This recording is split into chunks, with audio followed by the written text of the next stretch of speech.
Hello வணக்கம். இது உங்கள் சிவி ஜோன். சொல்லர் எப்படி இருக்கீங்க? இப்போ பார்த்தீங்கன்னா ஒரு பயங்கரமான சம்பவம்.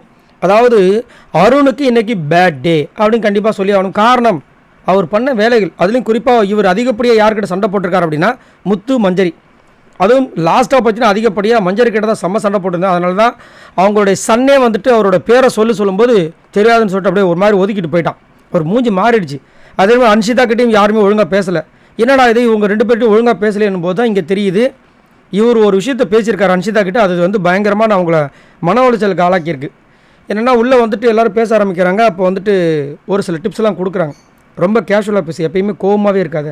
மற்றவங்களாம் பாரு எப்படி இருக்காங்கன்னு, நீ மட்டும் பாரு நல்லா கேம் விளாட்ற, ஆனால் கொஞ்சம் கோவமாக பேசுகிற மாதிரி இருக்குது. ஒரு சில பேர்கிட்ட தான் நல்லா பேசுகிற, எல்லார்கிட்டையும் நல்லா பேசு, மற்றவங்களும் அதை பண்ணுறாங்க, நீ பண்ண மாட்டேற அப்படின்ற மாதிரி சொன்னாங்க. அதுக்கப்புறம் அருண் பேச்சு எடுக்கிறாங்க.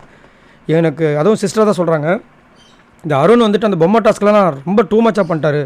அதை பார்க்கும்போது அப்படியே மன உளைச்சலாகி போய் ஒரு மாதிரி டென்ஷன் ஆகிடுச்சு எனக்குலாம். இன்னும் இப்படி மோசமாக இருக்காங்க அப்படின்னு. அவர் உள்ளே போய் என்ன திரும்ப சொன்னார், நீங்கள் போயிட்டீங்க விளையாட போயிட்டீங்க. அப்போ நீங்கள் போனதுக்கப்புறமா அன்ஷிதா கிட்ட சொல்கிறாரு அவர், அந்த பொம்மை கழுத்து அப்படி திருப்பி போட்டுருணும் அப்படின்றாரு. இப்போ என்ன அர்த்தம்? எதுக்கு இவ்வளவு வன்மத்தோடு அவங்க இது பண்ணுறாங்க? இதெல்லாம் ரொம்ப டூ மச். அதுவும் எல்லாருமே விசாரிச்சாங்களா ஃபோன் பண்ணி, இன்னும் மஞ்சரி எப்படி பேசுகிறாரு அவர் அப்படி இப்படின்னு விசாரித்தாங்க. எங்களுக்குலாம் ரொம்ப மனசு கஷ்டமாகிடுச்சின்னு சொல்கிறாங்க. அதுக்கப்புறம் இதே பிரச்சனை அப்படியே ஆகிட்டு உன்னை தனிமைப்படுத்துகிறாங்க. அது இன்னும் கஷ்டமாக இருந்தது.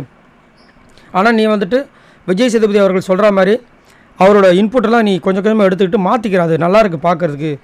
நம்ம இவங்களாம் வால்டராக கேட்குறாங்க, முத்துக்குமரன் எனக்கும் காம்போ எப்படி இருக்குது, நல்லா இருக்குது அப்படின்றாங்க அவங்க.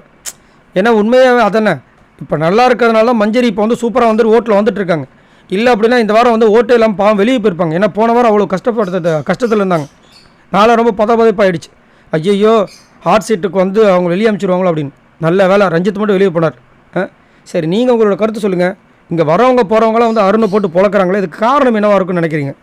இது அருணோட கேமா, இல்லை அவங்க அருண் கேமை தப்பாக புரிஞ்சுக்கிட்டாங்கன்னு நினைக்கிறீங்களா? ஆனால் இதில் ஒரு கொடுமை என்னென்னா, அந்த சின்ன பையன் நிராகரித்து தான் அருணுக்கு ரொம்ப ஹர்ட்டாக இருக்கும். எனக்கு ரொம்ப பார்க்கறது கஷ்டமாக இருந்தது. சரி, அதை பற்றி உங்களோட கமெண்ட்ஸை சொல்லுங்கள். பாய் நண்பர்களே.